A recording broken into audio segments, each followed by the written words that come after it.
Hello everyone, welcome back to my channel.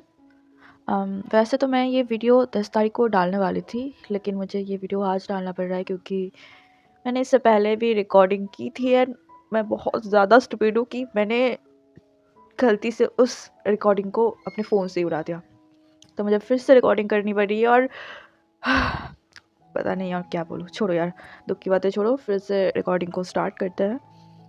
तो ये fan fiction मैं फ़ीस्ट के लिए डालने वाली हूँ। आपको तो पता ही होगा कि हर महीने हमारा फ़ीस्ट चलता है, तो मैं फ़ीस्ट के लिए इस फ़ैन फ़िक्शन को डालने वाली हूँ, वांगशन फ़ीस्ट के लिए, जिसका इस बार का टॉपिक है हिस्टोरिकल और डिसऑर्डर। तो मैं डिसऑर्डर के ऊपर इस बार की टॉपिक लाने वाली हूँ। तो चलिए हम अपने फ़ैन फ़िक्शन को शुरू करते हैं। हमारी आज की स्टोरी का नाम है बिफोर 25। हमारी स्टोरी के दो प्रोटैगनिस्ट है, एक है लान वांगजी और दूसरा है वी भूषण।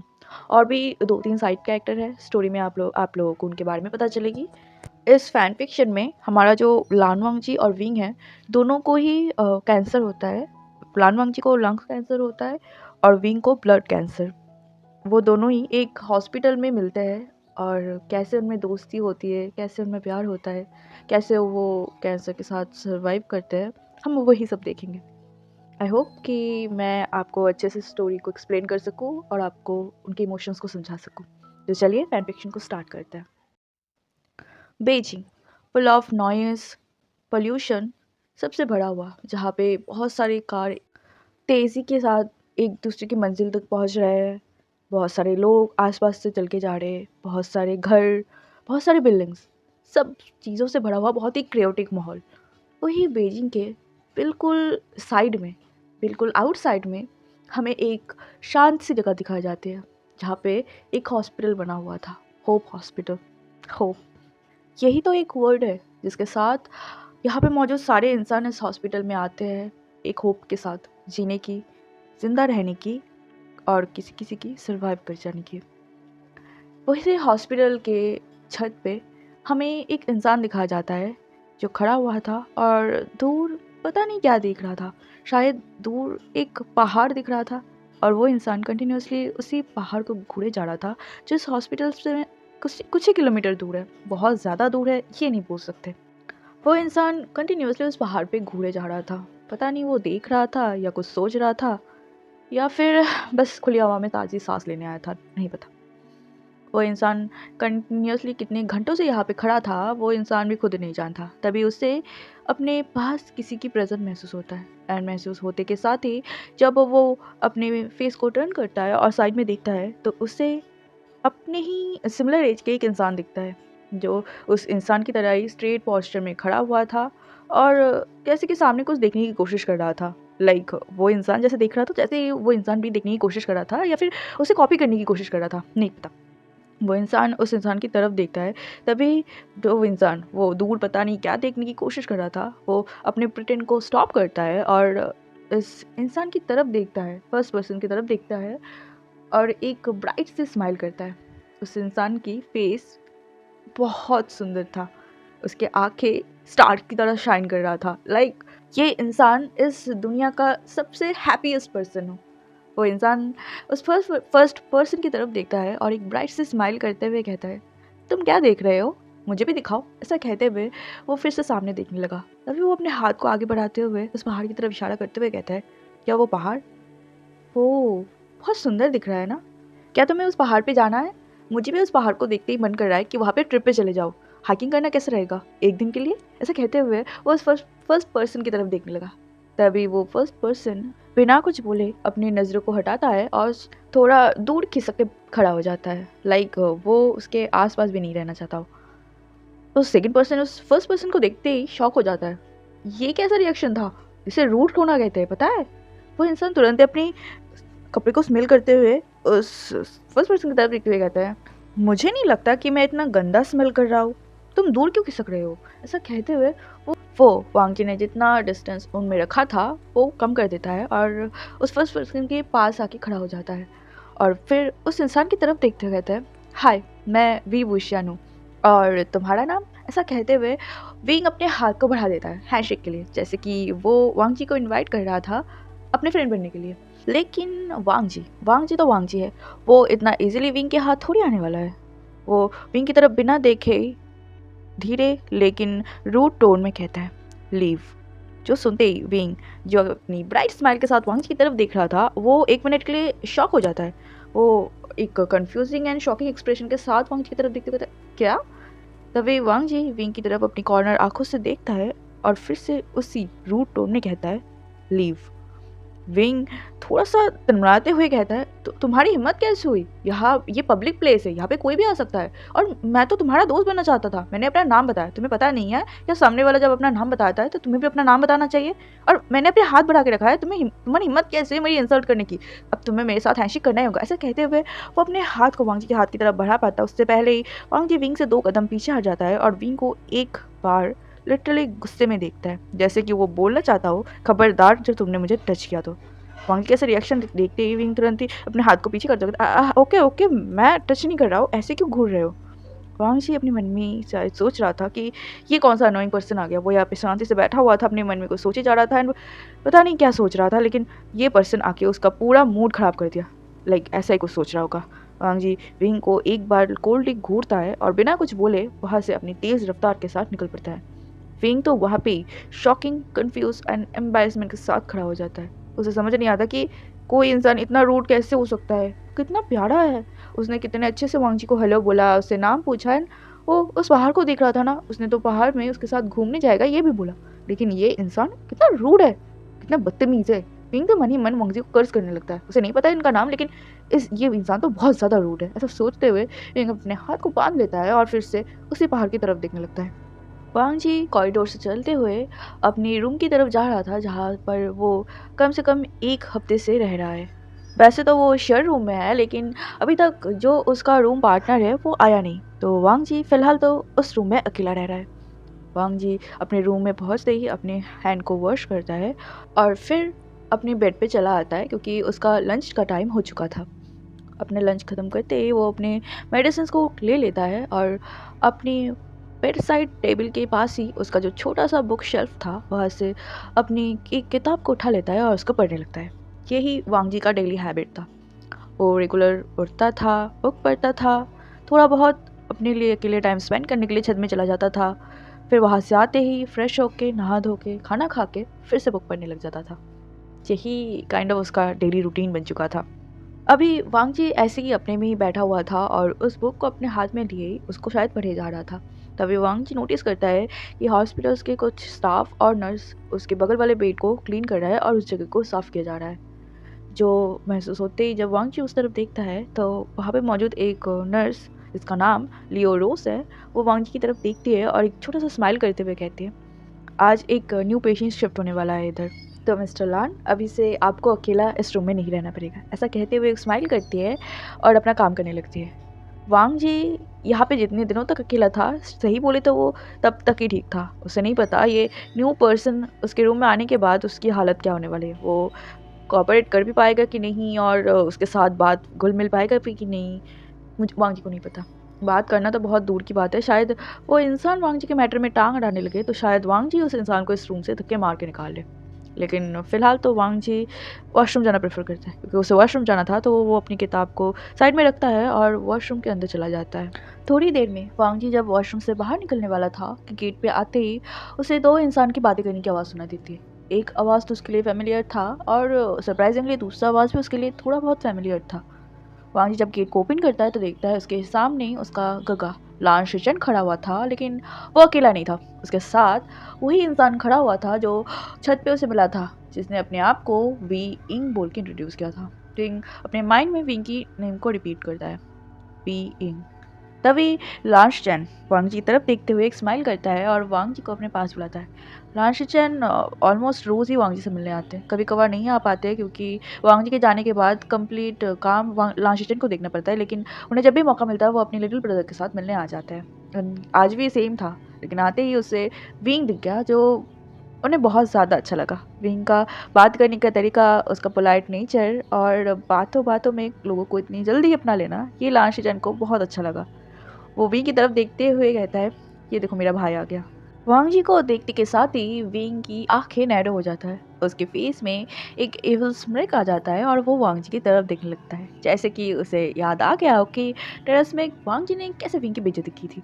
वो वांग जी की तरफ देखता है और अपनी वही इविल स्माइल के साथ कहता है, ओह तो तुम ही हो मेरा रूममेट। तभी लाशी जैन कंफ्यूजिंगली वांग जी और विंग की तरफ दिखता है, जहाँ पे वांग जी भी सेम तरीके से विंग को घूरे जा रहा था। लाशी जैन वांग जी की तरफ देखते कहता है, मुझे ये जान के बहुत खुशी हुई कि तुम दोनों एक दूसरे को पहले से जानते हो। जो सुनते ही वांग जी, जो अपनी ब्रदर की तरफ देख के बोलने ही वाला था कि नहीं वो नहीं जानता, तभी शिचैन विंग लान वांग जी को काटते हुए कहता है कि हाँ हम थोड़ी देर पहले ही मिले हैं एंड मिलते के साथ ही हम बहुत अच्छे दोस्त बन गए है ना लान वांग जी। ऐसा कहते हुए वो अपनी सारी दांत निकालते हुए अपनी बड़ी स्माइल लान वांग जी को दिखाने लगा। विंग की ऐसे अनोइंग सी हरकत देखकर वांग जी को लिटरली गुस्सा आ रहा था और मन कर रहा था कि अभी वांग जी विंग की बिस्तर बोरिया बिस्तर बांध के उसे इस रूम से थक्का मार के फेंक दे। लेकिन फिलहाल तो शायद वो कुछ नहीं कर सकता क्योंकि वो खुद भी शेयर रूम में रहता है एंड वहाँ पे सिंगल रूम कैंसर पेशेंट के लिए मिलना मुश्किल है। तो इसी वजह से वांग जी विंग की बातों को इग्नोर करता है और अपनी ब्रदर के साथ बाहर की तरफ चला जाता है उनसे बात करने के लिए। विंग अपने आप को दीवार के साथ टेक लगाए हुए रखा था और उन दोनों को जाते हुए दिख रहा था। तभी रूसी पीछे से चिल्लाते हुए कहती है, क्या तुमने हम लोगों को फ्री फंडे का नौकर समझा है कि तुम यहाँ महाराज की तरह खड़ा रहोगे और हम तुम्हारे सारे काम कर देंगे। तभी विंग रोज की तरफ बिना देखे ही उसी सेम एटीट्यूड के साथ बोलता है, मैं ये सब काम करने के लिए पैदा नहीं हुई हूँ, मुझे और भी बड़े-बड़े काम हैं। लेकिन इससे पहले विंग अपने सेंटेंस खत्म कर पाता कि रोज़ी विंग के कान को बहुत ही टाइटली पकड़ता है और उसे मरोड़ते हुए अपने साथ ले आता है क्योंकि विंग को अभी अपना काम खुद करना था। यहाँ पे ये लोग नौकर नहीं है जो विंग के सारे काम कर देंगे। रोज़ और विंग मिलके विंग के बाकी सारे काम करने लगता है। विंग मुँह तो बनाता है लेकिन ऑब्वियस सी बात है, अगर उसने और एक शब्द बोला तो रोज़ शायद उसका मुँह ही सेल देगी आज। ऐसा सोचते हुए विंग और ज़्यादा रोज़ को तंग नहीं करता और अपना काम खुद से करने लगता है। ऐसे ही कुछ घंटे बीत जाते हैं। अभी रात का टाइम हो चुका था। विंग अपने बेड में पड़ा-पड़ा बस रोल हुए जा रहा था। बेड ज़्यादा बड़ा नहीं था तो विंग कोशिश कर रहा था कि वो बेड से गिर ना जाए, लेकिन भूख के मारे वो ऑलरेडी बेड में गिर चुका था। उससे और सब्र नहीं हो रहा था, उसे बहुत ज़्यादा भूख लगी थी। खाना उसके सामने पड़ा हुआ था, लेकिन उसके साथ लान वांगी था, जिसे अभी तक खाने का टाइम नहीं मिला था क्योंकि वो अभी भी अपने हाथ में किताब लिए पढ़े जा रहा था। पता नहीं क्या पढ़े जा रहा है, विंग को नहीं पता। विंग को पढ़ने में शौक भी नहीं है और वो देखना भी नहीं चाहता। उसे बस खाना खाना है, लेकिन वो वांग जी के लिए कब से वेट किया जा रहा है। तभी विंग अपने हेड को पिलो से निकालते हुए कहता है, क्या तुम्हारा पढ़ना अभी तक नहीं हुआ? मुझे बहुत भूख लगी है, चलो ना छोड़ो पहले खाना खा लेते हैं। तभी वांग जी विंग की तरफ बिना देखे अपनी किताब को हाथ में लिए ही कहता है, तुम खाना खा लो, मुझे लेट होगा। जो सुनते ही विंग अपने हेड को पिलो में दबाते हुए अपनी दबी आवाज में ही कहता है, तुम मेरे साथ ऐसा कैसे कर सकते हो? इतना रूड कैसे हो सकते हो? तुम्हें पता है आज तक मेरे साथ किसी ने इतने रूड बिहेव नहीं किया था। ऐसा कहते हुए वो कंप्लेन करने लगा, लेकिन वांग जी वो विंग की बातों को कम्प्लीटली इग्नोर कर देता है और अपने रीडिंग पे फोकस करता है। जब उसका बुक रीडिंग कंप्लीट हो जाता है तो वो बुक को बंद करते हुए शेल्फ में रखता ही है कि विंग को आवाज़ आती है। तभी विंग तुरंत ही उठ के बैठ जाता है और वांग जी की तरफ अपनी ब्राइट आँखों से देखने लगता है, जैसे कि इस होप से कि हाँ, शायद अभी वांग जी खाना खाएगा। हाँ, वांग जी खाना खाने ही वाला था। इस वजह से वो उठता है और अपने हाथ को वॉश करने जाता है। जो देखते ही विंग तुरंत ही अपनी प्लेट को अपने बेड की तरफ ले लेता है और अपने चॉपस्टिक रेडी करने लगता है। वांग जी विंग की तरफ देखता है और अपने हाथों की तरफ देखते हुए कहता है, हाथ वॉश कर लो। विंग चॉपस्टिक की तरफ देखते हुए, मेरे पास चॉपस्टिक है, मैं हाथ का यूज़ नहीं करने वाला, तो मैं क्यों धोऊँ? वांग जी अभी भी विंग की तरफ कोल्डली घूरे जा रहा था, जैसे कि वो बोल रहा हो, अगर यहाँ रहना है तो मेरी बात ध्यान से सुना करो। वांग जी के ऐसे लुक को देखकर विंग को वांग जी के साथ आर्ग्यू ना करना ही सही लगता है और वो चुपचाप अपनी जगह से उठ के अपने हाथ को क्लीन कर लेता है। देन वो वांग जी के सामने अपना हाथ को दिखाते कहता है, देखो अब ठीक है, अब मैं खाना खा सकता हूँ। तो वांग जी सिंपल अपने सिर को नोट कर देता है। विंग भाग के अपने टेबल के पास जाता है और खाना खाने लगता है, जैसे कि वो कितने बरसों से भूखा हो। विंग को बहुत ज़्यादा भूख लगी थी एंड अभी विंग का बस चले तो इस खाने के साथ साथ ये प्लेटें और ये टेबल भी खा जाए। विंग जल्दी जल्दी से खाना खा रहा था और तभी वांग जी की तरफ देखते हुए बोलता है, खाना बिल्कुल भी अच्छा नहीं है। इसमें तो बिल्कुल भी स्पाइस नहीं डाला। इसमें तो नमक भी कम है। ओह गॉड! कहाँ आके फेंक दिया मुझे। ये सब खा के तो इंसान वैसे भी मर जाएगा। ऐसे विंग एक-एक बाइट ले रहा था और कंप्लेन किए जा रहा था क्योंकि भूख भी लगी है और वो खाना भी वेस्ट नहीं कर सकता। इसी वजह से ना चाहते हुए उसे खाया जा रहा था और बक-बक किए जा रहा था। वहीं दूसरी तरफ वांग जी शांति से बस अपना डिनर कर रहा था। तभी विंग वांग जी की तरफ देखता है और वांग जी की तरफ देखते हुए कहता है, वैसे तुम्हें ये खाना इतना अच्छा लग रहा है क्या? तुम चाहो तो मेरे प्लेट से भी ले सकते हो। ऐसा कहते हुए वो अपना प्लेट बढ़ा देता है। वांग जी चुपचाप विंग की तरफ बिना देखे ही कहता है, अपना खाना खाओ और खाते वक़्त ना बात मत करो। तब वे विंग वांग जी की तरफ अपनी चॉपस्टिक दिखाते हुए कहते, खाते वक्त ही तो बात करते, खाना ही तो ऐसा टाइम होता है ना जब हम इंसान के साथ बैठते, खाते और खाते के साथ गप्पे लड़ाते हैं। वैसे मेरा वो प्रपोजल अभी भी तुम्हारे लिए है, हम चाहे तो उस माउंटेन में जा सकते हैं। वो माउंटेन वैसे भी इतना हरा भरा लग रहा था, वहाँ जाते ही हमारी सारी बीमारी ठीक हो जाएगी। वैसे भी मुझे तो वहाँ जाने का बहुत मन है, पता नहीं वहाँ पे कितना फ्रेश ऑक्सीजन मिल रहा होगा। मेरे हार्ट को फिल्टर करने की मुझे बहुत सख्त ज़रूरत है, इसी वजह से मैं तुम्हें प्रपोजल अब भी देता हूँ। चलो एक साथ चलते हैं, जाके घूम के आते, किसको पता भी नहीं चलेगा। वांग जी विंग की बात को इग्नोर करता है और अपनी डिनर कंप्लीट करते ही अपने प्लेट्स को कलेक्ट करता है और साइड में रख देता है। बाकी के स्टाफ जब यहाँ आएंगे तो उनके प्लेट्स लेके चले जाएंगे। वांग जी को सरेआम खुद को इग्नोर करते हुए देखकर विंग का मुंह बन जाता है, एक पाउट करता है और वांग जी की तरफ मुंह बनाते हुए ही अपने खाने को ख़त्म करने लगता है। इस इंसान को देखो, जब देखो तब मुझे इग्नोर करता रहता है, कभी ढंग से बात भी नहीं करता है। मैं भी इग्नोर करने वाला हूँ इसको, देखता हूँ उसके बाद कौन बात करता है इससे। वहीं ऐसे ही बड़बड़ाते हुए अपने खाने को फिनिश करता है और तुरंत ही अपने प्लेट्स को अपने बेड से हटाते हुए उस बेड पे लेट जाता है, क्योंकि उसे बहुत ज़्यादा नींद आ रही थी। क्योंकि खाना गंदा हो इससे उसको कोई फ़र्क नहीं पड़ता, उसे बहुत ज़्यादा भूख लगी थी, इस वजह से उसने सारा खाना खत्म कर दिया था। और वही उसे एक गहरी सी नींद की ज़रूरत थी, क्योंकि वो बहुत ज़्यादा थका भी हुआ था। उसने आज इतना जो बोल लिया है, इतना बोलने की वजह से उसकी बॉडी से सारी एनर्जी खत्म हो गई है और उसे फिर से अपनी बॉडी में एनर्जी रिफिल करनी है। उसके बाद कल सुबह फिर उसे बोलना है ना, इस वजह से वो जल्दी जल्दी सो जाता है और वांग जी को गुड नाइट बोलते कि साथ ही वो लाइट को ऑफ करता है और गहरी नींद में चला जाता है। वांग जी जो अभी अपने बेड के लिए रेडी हो रहा था, विंग को 1 मिनट के अंदर सो जाते हुए देखकर खुद भी शॉक होता है। क्या ये इंसान है? कोई इंसान 1 मिनट के अंदर कैसे सो सकता है? वांग जी को लगता है कि विंग प्रिटेंड कर रहा है, लेकिन विंग की तरफ से उसे थोड़ा सा भी आवाज़ नहीं आ रहा था, मतलब कुछ भी आवाज़ नहीं आ रहा था, बिल्कुल पिन ड्रॉप साइलेंट सा। वांग जी अपने मन में ही सोचता है, क्या सच में ये इंसान 1 मिनट के अंदर सो गया? हाँ, इस इंसान का कोई भरोसा नहीं। वांग जी जब विंग को पहली बार देखा था तभी से उसे विंग बहुत अजीब लगा था, एंड अभी तो बिल्कुल कंफर्म हो चुका था कि ये इंसान एक एलियन है, इंसान तो हो ही नहीं सकता है। वांग जी शांति से अपने बेड पे लेट जाता है और उसको भी कुछ ही मिनट के अंदर नींद भी आ जाती है। अब हमें नेक्स्ट मॉर्निंग का सीन दिखाया जाता है, जहाँ पे वांग जी सुबह के 6 बजे उठ चुका था। वो बाहर से चल के आ भी चुका था, लेकिन उसके रूममेट वी इंग अभी भी घोड़े बेच के सो रहा था। उसे तो दिनों ध्यान का कोई ख्याल भी नहीं है, वो कहाँ पर है उसका भी ख्याल नहीं है, वो अभी भी सोए जा रहा था। अभी घड़ी में 8 बज रहे थे, लेकिन विंग की नींद से टस से मत सो। ऐसा तो हो ही नहीं सकता है। विंग अभी भी घोड़े बेच के सो रहा था एंड वांग जी घड़ी की तरफ देख रहा था। उनका ब्रेकफास्ट का टाइम हो चुका था और ब्रेकफास्ट आ भी चुका था। वांग जी अपने ब्रेकफास्ट कर ही रहा था, तभी उसे अंगड़ाई लेने की आवाज़ आती है। विंग अपने हाथ पैर मुंडी सब कुछ को स्ट्रैच करते हुए उठता है। तभी वो घड़ी की तरफ देखता है तो जहाँ पे 8:30 हो चुके थे। विंग अपनी आंखों को रगड़ते हुए अपने आसपास देखता है तो देखता है कि वो वही कल जहाँ पे सोया हुआ था वहीं पे सोया हुआ। वो अलग बात है, उसके पिल्लो नीचे पड़े हुए थे, उसके ब्लैंकेट साइड से लटक रहे थे, लेकिन बिंग अभी भी बेड पर था। थैंक गॉड वो बेड से गिरा नहीं था। बिंग की सोने की हैबिट बहुत गंदा है एंड ये वांग जी को एक ही रात में पता चल गया था, क्योंकि बिंग सोते वक्त बहुत ज़्यादा बोलता है। हाँ, वो सोते वक्त भी बोलता है, नींद में भी बड़बड़ाता रहता है, जिसकी वजह से वांग जी को रात में पता नहीं कितनी बार नींद टूटी थी। वो तो एक ही रात में बहुत अनोई हो चुका था। उठते के साथ ही विंग वांग जी की तरफ देखता है और एक ब्राइट से स्माइल के साथ वांग जी को गुड मॉर्निंग विश कर देता है। वांग जी विंग की तरफ बिना देखे उसे सिंपली विश कर देता है, मॉर्निंग। विंग वांग जी की तरफ देखते कहते हैं, ओह तुमने ब्रेकफास्ट करना भी शुरू कर दिया, इतने बुरे कैसे हो सकते हो तुम? मैंने कल तुम्हारे लिए डिनर तक वेट किया था ना, तो तुम मेरे लिए ब्रेकफास्ट तक वेट नहीं कर सकते? How rude. ऐसा कहते हुए विंग बेड से उठता है और अपनी उसी स्लीपी ब्रेन के साथ किसी तरह वॉशरूम तक पहुंचकर ब्रश कर लेता है। ब्रश करके आते के साथ ही विंग ब्रेकफास्ट करना शुरू कर देता है। ब्रेकफास्ट करते करते वो वांग जी को फिर से कंप्लेन करने लगता है, यहाँ के खाना कितना सादा है, मैं तो यहाँ बहुत जल्दी बोर हो जाऊँगा, इससे अच्छा मैं यहाँ आता ही नहीं।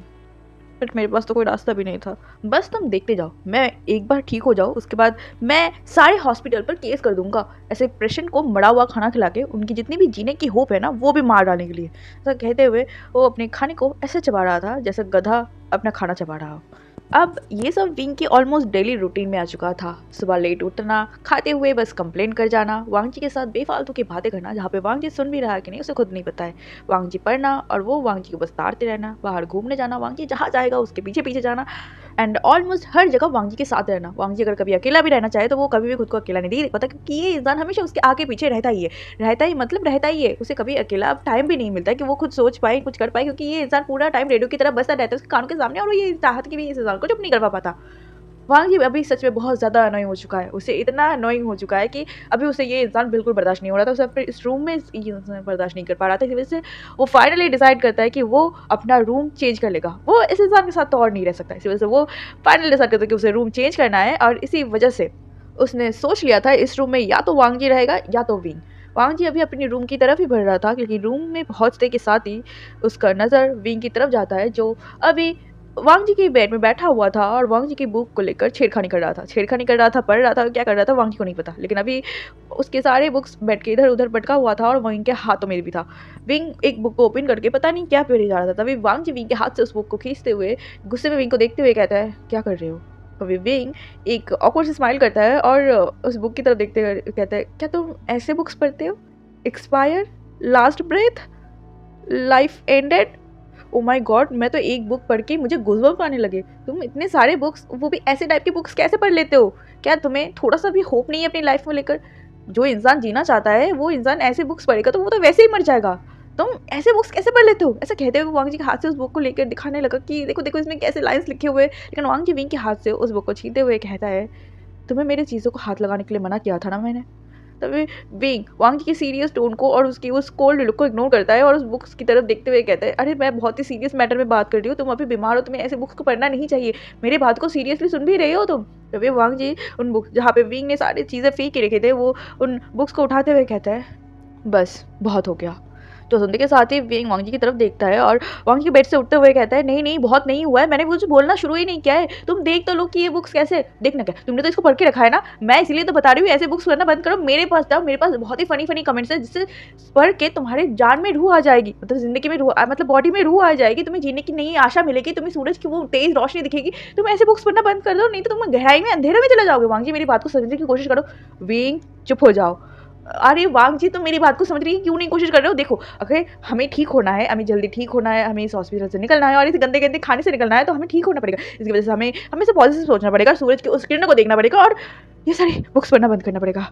हाँ, मेरा तो साँस फूलने लगा। लेकिन मैं बहुत इंपॉर्टेंट टॉपिक की बात कर रही हूँ, तुम ऐसी बुक्स पढ़ना बंद कर दो। मैं एक काम करती हूँ, मैं ना टेलर स्विफ्ट के मेरे फेवरेट एल्बम्स लगाती हूँ, जहाँ पे शेक इट ऑफ वाला गाना होता है, shake it of, shake it of, देखो, तुम्हें ऐसे गाने सुनने चाहिए, ना कि ऐसे बुक्स पढ़नी चाहिए। मैंने बहुत दिनों से देखा है, मैंने बहुत दिनों से नोटिस किया है। लॉरेंस टिचर ने सही बोला था, तुम्हें अपने आप में हिम्मत जगानी होगी, तुम्हें ऐसे आशा नहीं छोड़नी पड़ेगी, तुम ऐसे ज़िंदगी से हार नहीं मान सकते। यहाँ पे सारे लोग लड़ाई करने आते हैं और तुम ऐसी ज़िंदगी के हाथ नहीं धो सकते। विंग लिटरली बुलेट ट्रेन के स्पीड में बातें बोले जा रहा था एंड वांग जी खुद भी सोच रहा था कि ये इंसान इतना ज़्यादा क्यों बोल लेता है। वांग जी अपने बुक्स को ठीक करता है और विंग को थोड़ा-सा पुश कर देता है ताकि वो विंग वांग जी के बेड से चला जाए। वांग जी को बिल्कुल पसंद नहीं कि कोई और वांग जी के बेड में आए। वो विंग की तरफ देखते हुए कहता है, "बहुत हो गया, अब तुम चुप हो जाओ। मैं ये रूम छोड़ रहा हूँ। या तो तुम इस रूम में रहोगे या तो मैं। और मुझे नहीं लगता कि तुम इस रूम से जाने वाले हो, तो मैं ही ये रूम छोड़ दूँगा।" जो सुनते ही विंग शॉक हो जाता है। "क्या? तुम ये रूम छोड़ दोगे मतलब क्या है? हम दोनों दोस्त हैं ना, तुम मुझे छोड़ के ऐसे कैसे जा सकते हो?" तभी वांग जी कोल्डली विंग की तरफ घूरते हुए कहते हैं, "हम कभी दोस्त नहीं थे। वो तुम थे जो मुझे हमेशा अनॉय करते थे और मेरे लिए बहुत हो चुका है। मैं तुम्हारे साथ और नहीं रह सकता। तुम इतने क्रूल कैसे हो सकते हो? मैं तुम्हारी भला चाह रहा था, ये सारे बुक्स, इसकी वजह से तुम ऐसे बिहेव करते हो ना? रुको, मुझे ये सब दो।" ऐसे कहते हुए वो वांग जी के पास से, वांग जी के शेल्फ से वो बुक लेने ही वाला था कि वांग जी अपने बुक के सामने आ जाता है और विंग को हटाते हुए कहता है, "मेरी चीज़ों से दूर रहो। मैं आज ही हॉस्पिटल मैनेजमेंट से बात करूँगा ताकि वो लोग मेरे रूम अलग कर दें। मैं तुम्हारे साथ तो बिल्कुल नहीं रह सकता।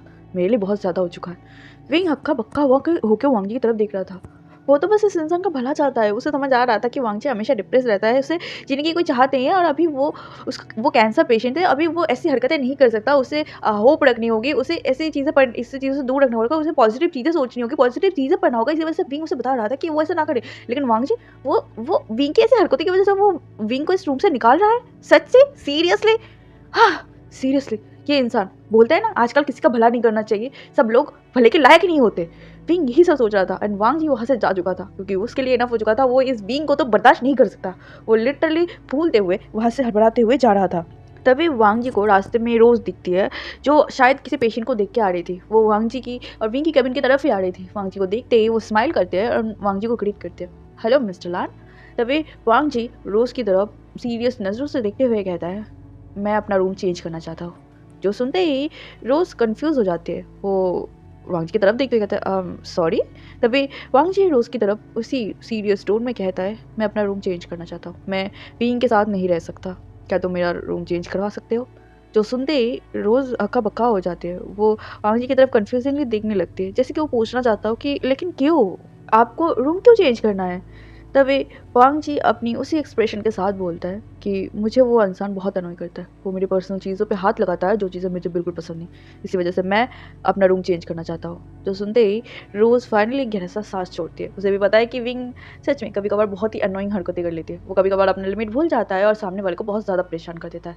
इसका मतलब ये नहीं कि विंग बुरा है, बस वांग जी है जिसे पसंद नहीं कि लोग उसके आसपास इतना ज़्यादा घूमें और उसकी चीज़ों पे इतना मैटर, उसके मैटर पे इतना ज़्यादा अपना नाक घुसाए।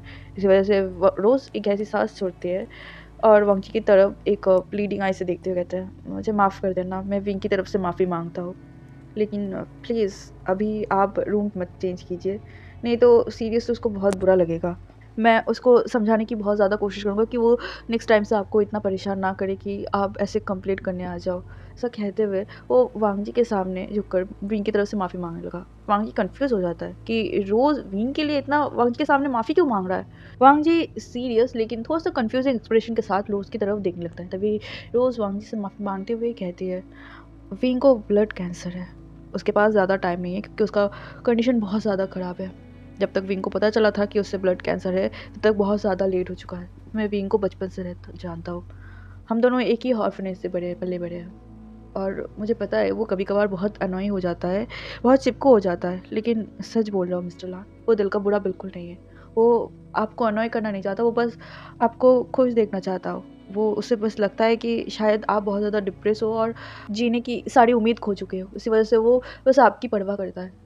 आपका नहीं पता लेकिन विंग आपको सच में दोस्त मानता है। इसी वजह से वो कभी-कभार ऐसी सिली हरकतें कर लेता है जिस वजह से आपको इतनी परेशानी होती है। लेकिन मिस्टर लान प्लीज़ अगर आप ऐसे ही उसके साथ उसका रूम छोड़ दोगे तो उसे बहुत बुरा लगेगा और मैं नहीं चाहता कि अभी वो किसी का बुरा लगे और सदमा लगे। मैं बस उसे अभी खुश देखना चाहता हूँ। मुझे माफ़ कर देना अगर आपको मेरी बातें कहीं पे भी बुरा लगा तो, लेकिन मेरा बस ये आपके पास एक लास्ट रिक्वेस्ट है। इसके बाद अगर विंग ने कोई भी हरकतें ऐसी की जिससे आपको बुरा लगा या फिर आप कंप्लेन करें तो मैं तुरंत ही आपका रूम उसके साथ अलग कर दूँगा। लेकिन प्लीज़ इस बार बस उसे माफ़ कर दीजिए। ऐसा कहते हुए रोज़ माफ़ी माँगने लगी। रोज़ विंग को बचपन से जानता है। वो दोनों एक ही ऑर्फनेज से पले-बड़े हैं। 18 साल के होने के बाद सारे लोगों को ही ऑर्फनेज से जाना पड़ता है। वैसे उन दोनों को भी जाना पड़ा था। विंग ने काम ढूँढ लिया था और रोज़ अपनी मेडिकल की पढ़ाई करना चाहती थी। उसे नर्स बनना था, इस वज़ह से उसने ऑर्फनेज से निकलते ही अपनी नर्स की पढ़ाई के लिए यूनिवर्सिटी आ गई थी, जहाँ पर विंग ने बहुत मदद किया था रोज़ का। उसकी पढ़ाई की फ़ीस के लिए भी विंग ने बहुत मदद किया था एंड अभी रोज़ जब नर्स बन चुकी है तब वो और विंग ऑलमोस्ट एक-दूसरे के टच में बहुत ज़्यादा रहते थे।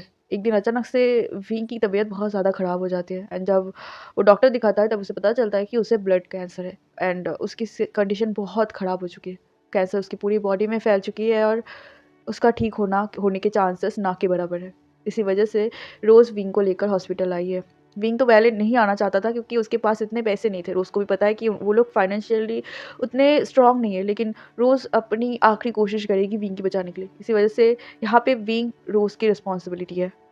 रोज़ की सारी एक्सप्लेनेशन सुनने के बाद वांग जी खुद को थोड़ा-सा ठंडा करता है। अंदर जो कुछ भी हुआ है उसमें से अभी वांग जी गुस्सा था विंग से, लेकिन फिर भी वो खुद को थोड़ा-सा शांत करता है और रोज़ की बातों को समझने की कोशिश करता है। वांग जी को भी पता है यहाँ पे जितने भी लोग आए हैं सारे लोग पेशेंट हैं। कोई जीने के लिए लड़ाई कर रहा है और किसी ने वांग जी की तरह सारे होप छोड़ दिया है। लेकिन क्या ही कर सकते हैं। वांग जी का नेचर ही ऐसा है जो वो इतना ईज़िली ये सारी अननोइंग बर्दाश्त नहीं कर पाता। फिर भी वो कोशिश करता है कि वो रोज़ की बातों को समझने की कोशिश करे। वो अपने मन में ही फाइट करने लगता है क्या करना चाहिए? क्या उसे विंग के साथ अभी रूम शेयर करके रहना चाहिए या फिर अभी उसे चेंज कर लेना चाहिए? तभी रोज़ दिखता है कि विंग उस अपने रूम से निकल आता है और बाहर की तरफ जाने लगता है। जो देखते ही रोज़ विंग की तरफ देखते हुए वांग जी से फिर से माफ़ी माँगते हुए मुझे माफ़ कर देना और मेरे बात को थोड़ा-सा समझने की कोशिश करना मिस्टर लान। ऐसा कहते हुए वो विंग की तरफ भाग जाता है। जहाँ वांग जी जब देखता है जहाँ रोज़ विंग की तरफ जा रही थी और विंग थोड़ा-सा उदास दिख रहा था। वो अपने रूम की दूसरी तरफ जा रहा था, मेबी वो बाहर जा रहा हो। वांग जी अभी भी वहीं पे खड़ा हुआ था और सारी चीज़ों के बारे में सोचे जा रहा था। उसे विंग के लिए थोड़ा-सा बुरा भी लग रहा था क्योंकि वांग जी के भी माँ-बाबा नहीं है, तो माँ-बाबा ना रहने का दर्द क्या होता है वो वांग जी को बचपन से ही पता है। लेकिन वांग जी के पास उसका ब्रदर और अंकल है, जो वांग जी का ध्यान रख लेता है। इस हालत में भी वांग जी का ध्यान रखने के लिए उसका अंकल है, रिटर्न हर बार जब भी उसे टाइम मिलता है वो वांग जी से मिलने आता है। लेकिन वांग जी ने ये नोटिस किया था कि विंग हमेशा अकेला रहता है, उसके साथ कोई भी मिलने नहीं जाता। यहाँ पे बात करने के लिए बस 2 ही इंसान हैं, एक है रोज़ और दूसरा है वांग जी, जिनके साथ विंग कंटिन्यूअसली बात किया जाता है। वांग जी बहुत ज़्यादा गहरी सोच में पड़ चुका था और सोचते-सोचते उसका कदम कब सीढ़ियों की तरफ जा चुका था और सीढ़ियों से लेते हुए रूफ़टॉप पे जा चुका था, वो खुद भी नहीं जानता। लेकिन जब तक वो सोच पाता और रूफ़टॉप में पहुँच गया था, तभी उसे वहाँ बीइंग दिखता है जो वहीं पे ही खड़ा हुआ था और दूर उसी माउंटेन की तरफ देखे जा रहा था, जिस माउंटेन का ज़िक्र विंग ने पहले किया था। विंग अभी वहीं पे रेलिंग के सामने खड़ा हुआ था और उसी माउंटेन की तरफ देखे जा रहा था। वांग जी 1 सेकंड के लिए सोचता है कि शायद उसे यहाँ से चला जाना चाहिए, लेकिन पता नहीं क्यों उसका दिल नहीं चाह रहा था कि वो यहाँ से जाए। वैसे भी उसे लगता है कि उसने विंग से थोड़ा ज़्यादा ही रूड हो गया है। विंग तो बस उसका दोस्त ही बनना चाहता था ना, तो वो विंग के साथ थोड़ा-सा अच्छे से बात तो कर ही सकता है। पता नहीं वांग जी के दिमाग में बहुत कुछ चल रहा था, एक तूफ़ान चल रहा था जहाँ पे एक तरफ का दिमाग उसे बोल रहा था कि चलो यहाँ से चले जाओ, विंग से तुम्हें क्या लेना-देना, और दूसरी तरफ के दिमाग ये बोल रहा था कि क्या हो ही जाएगा, तुम अगर उससे थोड़ा-सा बात कर लोगे, थोड़ा-सा अच्छे से बात कर लोगे, कुछ दिनों के लिए अच्छे से रह लोगे। वैसे भी इस हॉस्पिटल में जितने भी पेशेंट्स हैं वो बस इतने इस हॉस्पिटल तक ही लिमिटेड होते हैं, यहाँ पे विंग बाद में तुम्हें थोड़ी मिलने वाला है। ये सब सोचते हुए वांग जी अपनी ख़्यालों-ख़्यालों में कब विंग के पीछे जाके खड़ा हो जाता है, वो खुद भी नहीं जानता। विंग को जब कुछ कदमों की आवाज़ सुनाई देता है, तब वो पीछे मुड़ के देखता है जहाँ पे वांग जी खड़ा हुआ था। वांग जी को यहाँ इस टाइम पे देखकर विंग थोड़ा-सा सरप्राइज़ होता है। ऐसा नहीं कि वांग जी छत पर नहीं आता, वो आता है, लेकिन इस टाइम पे तो उसको गार्डन में रहना चाहिए ना, या तो उसको अपनी लंच खाने के लिए जाना चाहिए, लेकिन वो यहाँ क्या कर रहा है? विंग की नज़रों में कन्फ्यूजन एंड क्वेश्चन दोनों ही था। वो वांग जी की तरफ देखने लगता है, तभी वांग जी अपने पोस्चर को ठीक करता है और रेलिंग की दूसरी तरफ जहाँ पे विंग खड़ा हुआ था, उसके बगल में जाके खड़ा हो जाता है। विंग अभी भी वांग जी की तरफ देख रहा था, तभी वांग जी उस माउंटेन की तरफ देखते हुए कहता है, उस माउंटेन का नाम चिंगशाओता है।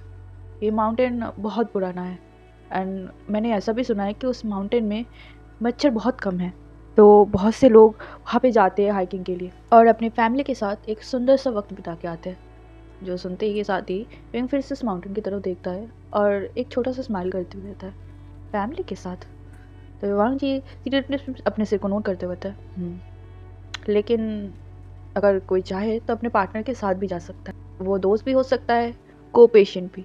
ये सुनते ही साथ ही फिंग वांग जी की तरफ देखने लगता है। को पेशेंट? जैसे कि वो पूछना चाहता है तुम्हारे बोलने का मतलब क्या है। वांग जी अभी भी उस माउंटेन की तरफ दिखने लगता है। मैं भी अपनी फैमिली के साथ उस माउंटेन में जाना चाहता था, लेकिन जब मैं बहुत छोटा था मेरे माँ बाबा गुजर गए थे। उसके बाद मेरी लाइफ बहुत अलग हो गई। मैं धीरे धीरे सारी चीज़ों से दूर हो गया।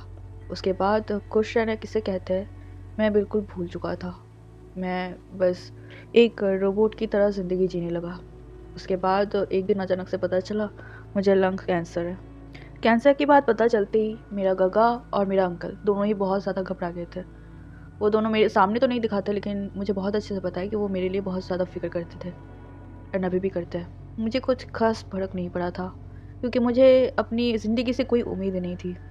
लेकिन सच कहूँ तो जब मैं इस हॉस्पिटल में आया और रूफ टॉप में आया था, तब मुझे ये पहाड़ फिर से दिखा था और इस पहाड़ को देखते ही मेरे मन में बस एक ही डिज़ायर आया था, काश मैं अपने उस बचपन का शौक़ को पूरा कर पाता। काश मैं उस पहाड़ पे जा पाता हाइकिंग के लिए। पिंग बस वांग जी की तरफ ही देखे जा रहा था। वांग जी के मुँह से इतने सारे शब्द निकल आए थे कि विंग ने सोचा भी नहीं था कि ये इंसान इतनी सारी बातें भी बोल सकता है। लेकिन ये ज़्यादा शब्द नहीं थे, गिने-चुने कुछ ही शब्द थे, लेकिन फिर भी विंग के लिए इतना ही काफ़ी था क्योंकि वांग जी कुछ भी नहीं बोलता था। कुछ भी ना बोलने से अच्छा तो इतना ही बहुत ज़्यादा है।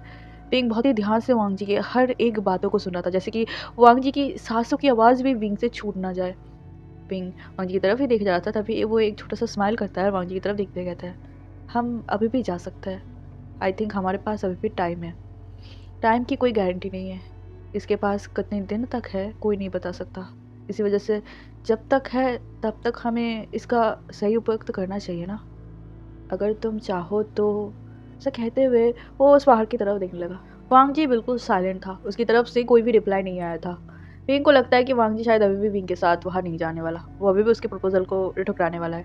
इस वजह से वो एक स्माइल करता है और एक गहरा सा साँस छोड़ता है, तभी उसे एक शब्द सुनाई देता है। जो सुनते ही वो वांग जी की तरफ देखता है। वांग जी अभी भी उस पहाड़ की तरफ देखे जा रहा था। उसके बाद वो विंग की तरफ देखता हुए कहता है, ठीक है, हम कल निकलेंगे।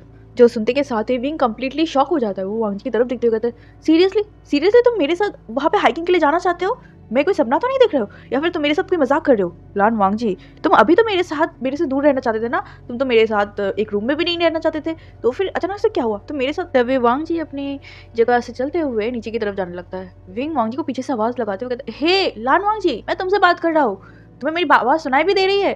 तभी वांग जी बिना मुड़े पीछे से अपनी धीमी वॉइस में कहता है, लंच का टाइम हो चुका है, जल्दी आ जाओ। वांग जी की वॉइस धीमी तो थी, लेकिन इनफ था कि विंग के कानों तक पहुंच सके।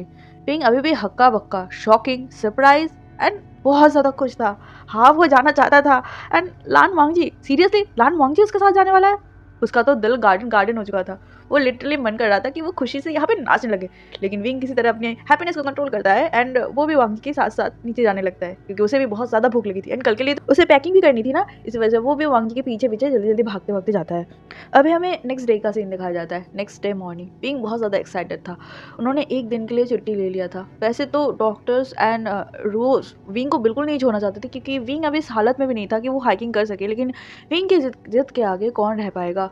उसने मन बना लिया था कि उससे जाना है, मतलब जाना है। रोज टेंशन में तो थी, लेकिन वांग जी ने उसे दिलासा दिया था कि कोई बात नहीं, वो विंग का ध्यान रख लेगा। वांग जी का मूड का ऐसे सडन चेंज रोज भी समझ नहीं पाती, उसे भी सरप्राइजिंग लगता है, लेकिन ओके ठीक है। विंग का बहुत ज़्यादा मन है और वो अभी विंग का दिल दुखाना नहीं चाहता है, इसी वजह से उसका इतना रोने धोने के बाद रोज़ फाइनली मान जाती है। डॉक्टर ने वांग जी को साफ साफ बोला है कि अगर कुछ भी गलत लगे, विंग के हेल्थ में कुछ भी खराबी आए, तो वो तुरंत ही विंग को लेकर यहाँ आ जाएगा एंड वांग जी खुद का भी ध्यान रखेगा, क्योंकि उसे खुद का भी ध्यान रखना है। वांग जी ने बोल दिया था कि वो उन दोनों का ध्यान रख लेगा। वो दोनों अभी अपने सामानों को ठीक कर रहे थे। उन्होंने अपने हॉस्पिटल के कपड़े चेंज कर लिए थे और अपने फॉर्मल कपड़ों में आ गया था। विंग अपने शूज़ के लेसेस बांधते हुए रोज को चिढ़ा रहा था, देखो अब तो मैं एंजॉय करूंगा, पूरा दुनिया घूम के आऊंगा। तभी रोज अपने आइस को रोल करते हुए कहते हैं, बस 10 किलोमीटर दूर ही जा रहे हो तुम, कहीं घूमने नहीं जा रहे, वर्ल्ड टूर में नहीं कर रहे, इसी वजह से ज्यादा फुदकने की कोशिश मत करना। अगर कुछ भी हुआ ना, मैं सीधा वहां जाके तुम्हारा जान ले लूंगी। ऐसा कहते हुए विंग को गुस्से में देखने लगा। उसके बाद वांग जी की तरफ आती है और वांग जी को भी अपना ध्यान रखने के लिए बोलकर फिर से विंग के ध्यान रखने के लिए बोलता है। वांग जी भी अपने से को नोट करते हुए कहता है, डोंट वरी, मैं विंग का ध्यान रख लूंगा। ऐसा बोलते हुए वो दोनों फाइनली उस हॉस्पिटल से निकल पड़ते हैं और अपनी मंजिल के लिए निकल पड़ते हैं। उन लोगों ने टैक्सी बुक कर ली थी। टैक्सी उस माउंटेन के सामने जहाँ से वो लोग चढ़ना शुरू करने वाले थे वहाँ तक पहुँच चुका था एंड वहाँ पे उतरते ही वांग जी और विंग चढ़ाई करने के लिए रेडी हो जाते हैं। फाइनली एक दो स्टेप करते करते वो लोग ऊपर की तरफ बढ़ने लगते हैं। उन दोनों की बॉडी में ज़्यादा ताकत नहीं थी, वो दोनों की बॉडी वीक पड़ चुकी थी, लेकिन फिर भी विंग की फेस की वो ब्राइट स्माइल, जैसे कि उसे पूरा दुनिया उसके हाथ में थमा दिया हो, वो इतना ज़्यादा खुश लग रहा था। एंड वांग जी भी ये नोटिस कर पा रहा था कि विंग कितना ज़्यादा एक्साइटेड है, कितना ज़्यादा खुश है, जैसे कि सच में उसकी कोई ज़िंदगी की बहुत बड़ी विश पूरी कर दी गई हो। विंग चलते हुए ही वांग जी से कह रहा था कि उसे सच में बचपन से ही बहुत ज़्यादा शौक था हाइकिंग करने का, लेकिन उसे कभी मौका नहीं मिला और फाइनली जब उसे मौका मिला है तो वो बहुत ज़्यादा खुश है। एंड वांग जो उसके साथ है, इसी वजह से उसका खुशी डबल हो चुका है।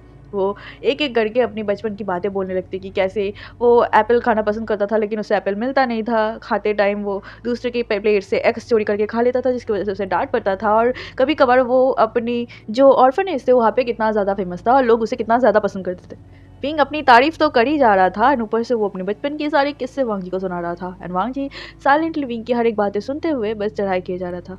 कुछ घंटे चढ़ने के बाद ही उन दोनों की हालत बहुत ज़्यादा ख़राब हो जाती है। विंग की हालत तो बहुत ज़्यादा ख़राब हो जाती है एंड तभी उसके पेट में कुछ अजीब महसूस होता है। विंग तुरंत ही अपने बैग को साइड में रखता है और वॉमिटिंग करने लगता है। वांग जी भी शॉक हो जाता है। वो विंग के पास आते हुए विंग के बैग को रब करने लगता है। वांग जी विंग की तरफ वरीडली देखते हुए कहता है, तुम ठीक तो हो ना, तुम वॉमिटिंग क्यों कर रहे हो?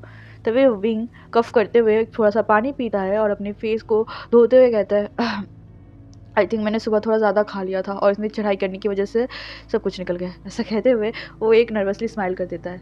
तभी वांग जी विंग की तरफ देखते हुए कहते हैं, आई थिंक हमें और टाइम वेस्ट नहीं करना चाहिए, चलो हम वापस चलते हैं। ऐसा कहते हुए वो विंग के हाथ को लेकर जाने ही वाला था, तभी वांग जी के हाथ को पकड़ते हुए विंग वांग जी की तरफ देखते हुए कहता है, नहीं हम तो अभी आए हैं ना, मुझे वहाँ फिर से वापस नहीं जाना। वहाँ जाते मुझे बहुत अजीब फील होता है और हम तो अभी आए हैं, अभी तक चढ़ाई तो कंप्लीट भी नहीं की, लेकिन तुम्हारी हालत कुछ नहीं, मैं बिल्कुल ठीक हूँ। ये वॉमिटिंग मैंने बोला ना कि मैंने थोड़ा ज़्यादा खा लिया था एक्साइटमेंट के मारे, क्या क्या तुम्हें मुझे बातें बिलीव नहीं हो रहा? अगर बिलीव नहीं हो रहा तो मुझे देख लो, देखो मैं बिल्कुल फिट एंड फाइन हूँ। अब जल्दी जल्दी चलो, नहीं तो शाम से पहले हम ऊपर तक नहीं पहुंच पाएंगे और बीच में ही फंस जाएंगे। तुम चाहते हो कि हम फंस जाए? ऐसा कहते हुए वो अपनी डंडी को लेता है जिसके सहारे वो दोनों ऊपर चढ़ रहे थे और ऊपर की तरफ जाने लगता है। वांगी को विंग का फिक्र तो हो रहा था, लेकिन विंग जितनी ज़्यादा एनर्जेटिक था उसे लगता नहीं कि विंग इतनी जल्दी जाने वाला है। इस वजह से वो एक्स्ट्रा केयरफुल के साथ विंग के साथ चलने लगता है। ऐसे ही चलते हुए उनका लंच का टाइम हो चुका था। वांग जी और विंग अभी एक पत्थर के ऊपर बैठ जाते हैं और अपना अपना लंच करने लगता है। विंग को पता है कि वो कहीं पे भी क्यों ना चला जाए, उसे यही घिसा-पीटा सूखा खाना खाना पड़ेगा, बिल्कुल मरे हुए इंसान जैसा। तभी वांग जी अपने जेब से एक छोटा-सा बॉटल निकाल के विंग के सामने देता है। जिस बॉटल को देखते ही विंग की आँखें बिल्कुल शाइन करने लगी थी। जो थोड़ी देर पहले डेड हो चुका था, ये खाना देख के वो स्टार की तरह स्पार्कल कर रहा था। विंग उस बॉटल को लेते हुए कहता है, चिली ऑयल तुम्हारे पास कहाँ से आया? क्या तुमने ये मेरे लिए खरीदा? Oh my God! Thank you so much Lanwang ji. ऐसा कहते हुए वो उस बॉटल से चिली ऑयल को निकालते हुए अपने खाने में मिक्स कर देता है और खाने लगता है। हाँ, खाना उतना भी टेस्टी नहीं लग रहा है, लेकिन पहले से तो बेटर है। विंग को ये रूखा-सूखा खाते-खाते वो तो चिली ऑयल का टेस्ट भी भूल चुका था। स्पाइस क्या होता है वो कंप्लीटली भूल चुका था। इतने दिनों बाद स्पाइस का फ्लेवर अपनी ज़ुबान पे मिलते ही विंग को ऐसा फ़ील होता है जैसे कि उसको जन्नत मिल गई हो। विंग बहुत ही चाव से वो सारा खाना खा रहा था और वांग जी विंग को खुश होते हुए खाते हुए देख रहा था। अभी विंग की बातें जो नॉन स्टॉपली रेडियो की तरह चले जा रहा था, वो उतना भी अनोइंग नहीं लग रहा था। उन लोगों का खाना खत्म होते ही जब वो लोग अपने लंच बॉक्स एंड बाकी सबको पैक कर रहे थे, तभी विंग को बटरफ्लाइज दिखते हैं। एंड वो सारे बटरफ्लाइज शहर में दिखना तो बिल्कुल नामुमकिन था। उन बटरफ्लाइज को देखते ही विंग की आंखें शाइन करने लगता है। वो वांग जी की तरफ देखता है और उन बटरफ्लाइज की तरफ इशारा करता है। वांग जी उन बटरफ्लाइज की तरफ देखता है, उसे भी वो लोग बहुत ज़्यादा सुंदर लगता है।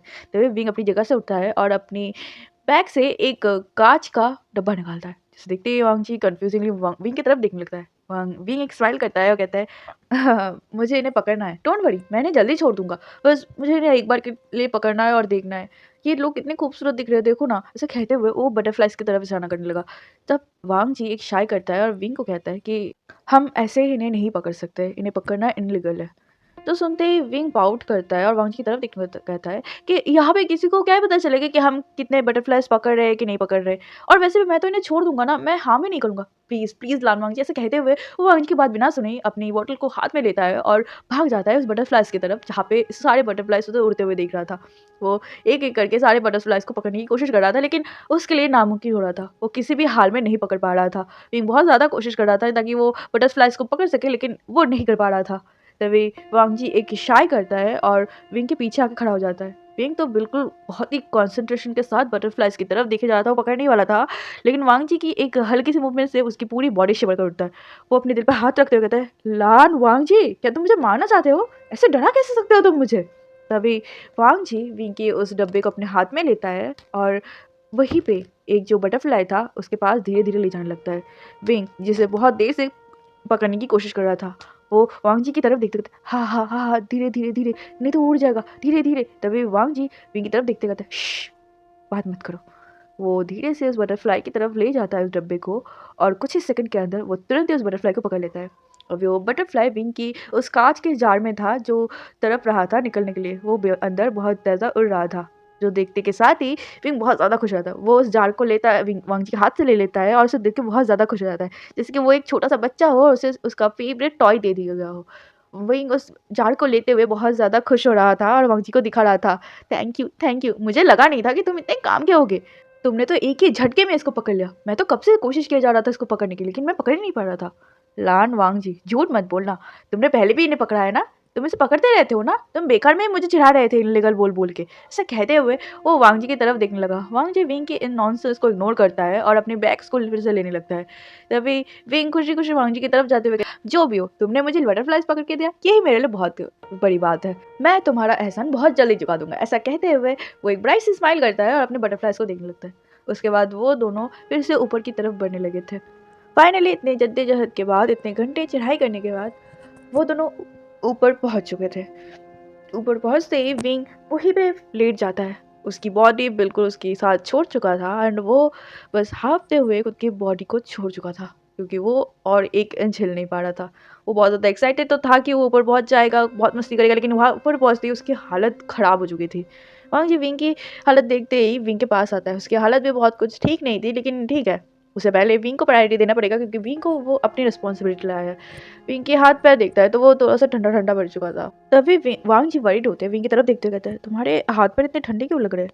तभी विंग अपने हाथ को हटाते हुए कहता है मैं तो भूल ही गया था, मुझे वो उस बटरफ्लाई को तो छोड़ना है। ऐसा कहते हुए वो अपने बैग से उस कांच के बोयम को निकालता है और उसके ढक्कन खोल देता है। खोलते के साथ ही वो बटरफ्लाई उड़ने लग जाता है, उड़ के दूर जाने लग जाता है। विंग स्माइल करते हुए उस बटरफ्लाई को बाय बोलने लगता है, देखो ये बटरफ्लाई कितना सुंदर लग रहा है। तभी उन दोनों की नज़र पूरे शहर की तरफ जाता है। वहाँ से बोला जाए तो पूरा शहर दिख रहा था, बहुत ही सुंदर दिख रहा था। विंग बहुत ही mesmerizing होके उस पूरे एरिया को दिख रहा था। दिन में वो शहर सुंदर लग रहा था एंड अभी थोड़े थोड़े शाम के टाइम था तो सूरज डूबते हुए वो जगह बहुत ही ज़्यादा खूबसूरत लग रहा था। वांग जी और विंग अभी वहीं पे बैठ जाता है और उस जगह को देखने लगता है। वो जगह बहुत ही ज़्यादा खूबसूरत दिख रहा था, बहुत ही ज़्यादा। वो दोनों वहीं पे बैठ के सनसेट को एंजॉय कर रहा था। तभी वांग जी उस सूरज की तरफ देखते हुए कहता है, सच में ये जगह बहुत ही ज़्यादा खूबसूरत है, अब मरने के बाद भी कोई रिग्रेट नहीं रहेगा। ये सब कहते हुए वो देखने लगा। विंग एक स्माइल करता है और उसी सनसेट को देखते हुए कहता है, बट मैं मरना नहीं चाहता। जो सुनने के साथ ही वांग जी विंग की तरफ देखता है। विंग अभी भी उस सनसेट की तरफ देख रहा था। उसकी उस सनसेट के ऑरेंज लाइट विंग के फेस पे गिर रहा था जो उसके फीचर को और भी इन्हेंस कर रहा था। वांग जी विंग की तरफ देख रहा था जहाँ पे विंग बहुत ही ज़्यादा खूबसूरत दिख रहा था। हाँ, उसका चेहरा पेल पड़ चुका था, थकावट उसके चेहरे पे दिख रहा था, लेकिन फिर भी वो बहुत गॉर्जियस दिख रहा था। विंग अपनी बात को कंटिन्यू करता है, मैं इतनी जल्दी नहीं मरना चाहता, कम से कम अपने 25th बर्थडे से पहले तो बिल्कुल नहीं। ऐसा कहते हुए वो हंसने लगता है।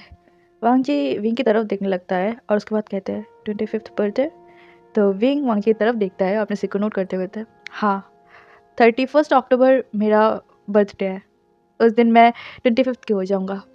तभी वांग जी अपनी घड़ी की तरफ देखता है जहाँ पे छोटा सा कैलेंडर था, जहाँ पे दिखा रहा था 29 अक्टूबर, मतलब और एक दिन बाद ही विंग का बर्थडे है। वांग जी विंग की तरफ देखने लगता है जहाँ पे विंग स्माइल करते हुए कहता है, हाँ और एक दिन बाद ही मेरा बर्थडे है और फाइनली मैं 25 की हो जाऊँगी।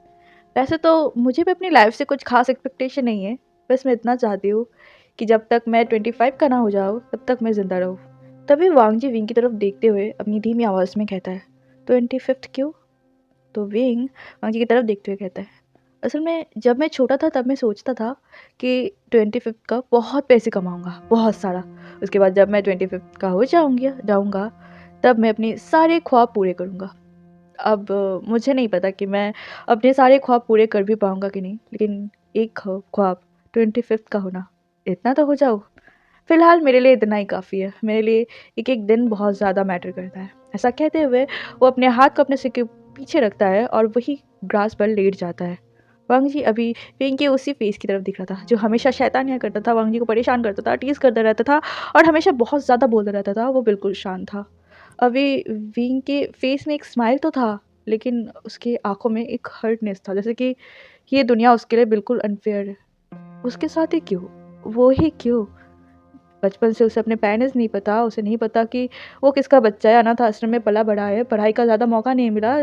अनाथ आश्रम से निकलते ही मज़दूरों की तरह काम करने लगा और अभी 25 तक भी नहीं पहुँच पाया, उसे पता चलता है कि उसे ब्लड कैंसर है। कैंसर उसकी बॉडी में इतने हद तक पहुँच चुका है कि उसके जीने का चांसेस ना के बराबर है। ये तो अनफ़ेयर हुआ ना उसके साथ। लेकिन किसके पास जाए वो? किसके पास जाके वो कंप्लेन करे कि क्यों उसके साथ ऐसा हुआ? कौन होगा उसके सुनने लायक? विंग यही सब सोच रहा था और सनसेट को एंजॉय कर रहा था।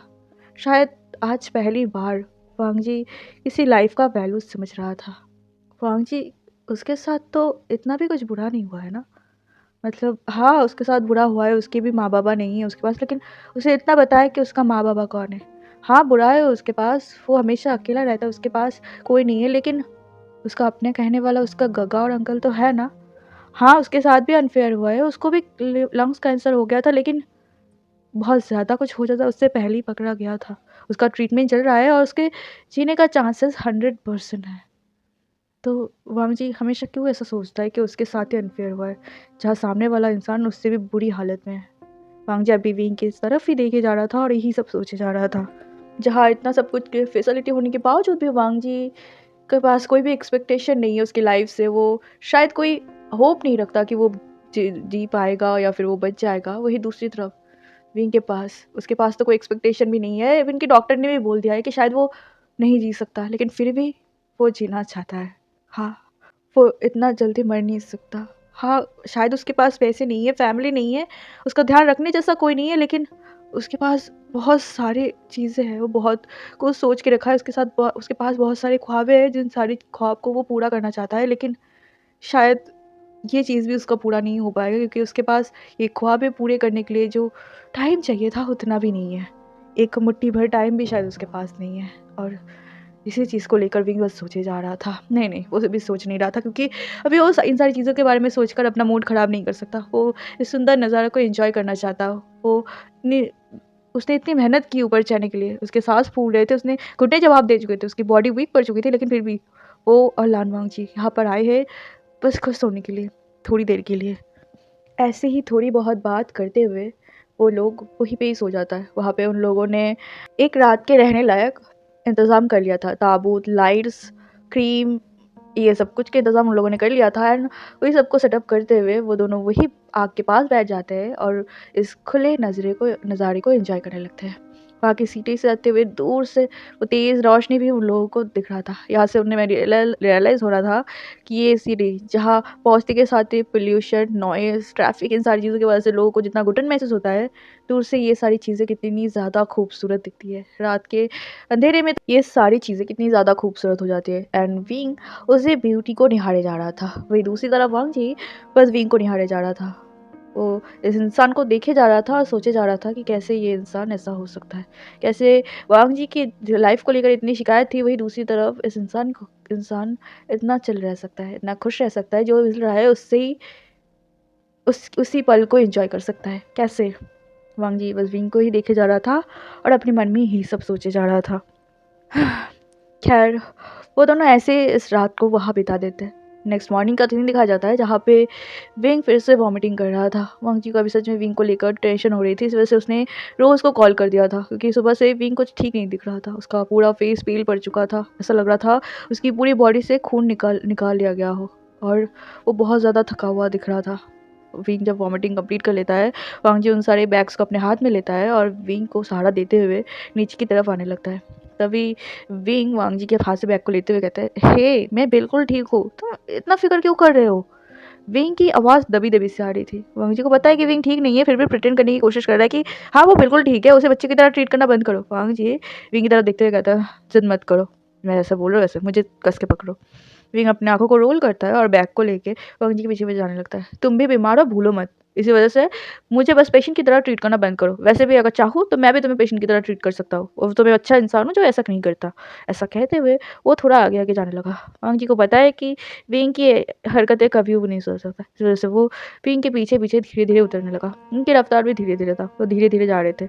रोज़ भी शायद अब तक नीचे तक पहुँच चुकी थी। वो शायद ऊपर की तरफ लोगों को लेके आ ही रहे थे, ताकि वो लोग विंग एंड वांग जी की मदद कर सकें। वो लोग धीरे-धीरे ऐसे उतर ही रहे थे, तभी विंग धीरे से वांग जी की तरफ बिना देखे कहते हैं, वैसे मैंने कल बहुत एंजॉय किया। इन कुछ दिनों में जितने दिन हम एक साथ थे, उन सारे पलों को मैंने बहुत एंजॉय किया। मैंने तुम्हें बहुत एंजॉय किया। हाँ, तुम शांत रहते हो, ज़्यादा नहीं बोलते, लेकिन तुम बोरिंग बिल्कुल नहीं हो। मेरे लिए तुम दुनिया के सबसे एंटरटेनमेंट इंसान हो, जो किसी को भी बोर फील ना होने दो। मेरे लिए तो तुम बहुत ही एंटरटेनिंग इंसान हो, जिस वजह से मुझे तुम्हारे साथ टाइम बिताना बहुत ज़्यादा पसंद है। उस दिन मैं सच में डर गया था कि शायद तुम सच में मुझे छोड़ के चले जाओगे और इस रूम में मैं अकेला रह जाऊँगा, और शायद कोई और। मैं सच में डर गया था। लेकिन लेकिन तुम नहीं गए थे, तुम मेरे साथ ही थे। Thank you so much Lanwang जी, मेरे लिए इतना कुछ करने के लिए। वांग जी खामोशी से विंग के सारे शब्द को सुन रहा था। वो अपने सिर को नीचे झुकाए हुए था और रास्ते की तरफ देखे जा रहा था। उसे समझ नहीं आ रहा था कि अभी उसे विंग की इन सारी बातों का क्या रिप्लाई करना चाहिए। सीरियसली, इस इंसान को समझना मुश्किल ही नहीं, नामुमकिन है। वांग जी गहरा सांस छोड़ता है और इससे पहले कुछ बोल पाता, तभी उसके सामने विंग घुटने के बल गिर जाता है और उसकी पूरी बॉडी ज़मीन पे लेटी हुई थी। वांग जी एक सेकंड के लिए सोच नहीं पाता कि क्या हो चुका है। तभी उसके हाथ से वो बैग नीचे गिर जाता है। वो तुरंत ही विंग के पास आता है और विंग की बॉडी को अपने हाथ में लेते हुए विंग की फेस को अपनी तरफ करता है, जहाँ पे विंग के नाक से खून बह रहा था। जो देखते ही वांग जी शॉक हो जाता है। विंग के आधे फेस में धूल लग चुकी थी। वांग जी उस धूल को साफ करते हुए विंग की फेस को टैप करते हुए विंग को बुलाने लगा, हे विंग, तुम ठीक तो हो ना? हे तुम्हें क्या हुआ? हे विंग, अपनी आंखें खोलो। ऐसा कहते हुए वो बार बार विंग को फेस को टैप करने लगा, लेकिन विंग उठ नहीं रहा था। वो जल्दी से पानी की बोतल को निकालता है और विंग के फेस में उसे छिड़कने लगता है ताकि विंग होश में आ जाए, लेकिन विंग होश में नहीं आ रहा था। विंग की नाक से अभी भी खून बह रहा था। वांग जी विंग की नाक को रुमाल से कवर करता है और विंग को उठाने की कोशिश कर रहा था, लेकिन वो नहीं उठ रहा था। तभी वांग जी को थोड़ी ही दूर में लोगों की आवाज़ सुनाई देता है। वांग जी अपनी जगह से उठता है और चिल्लाते हुए रोज़ और वहाँ पे जितने भी हॉस्पिटल स्टाफ मेंबर्स आ चुके थे उन लोगों को बुलाने लगता है। वो लोग जल्दी से जल्दी वांग जी की तरफ पहुँचते हैं और विंग की हालत देख के तो रोज़ की सांसें उसकी गले में अटक चुका था। वो डर चुकी थी। वो लोग जल्दी से विंग को कैरी करता है और तुरंत ही पहाड़ से नीचे लेके आता है। नीचे आते ही वांग जी और विंग को एम्बुलेंस में लिया जाता है और जल्द से जल्द जितना जल्दी हो सके वो लोग हॉस्पिटल में पहुँचते हैं।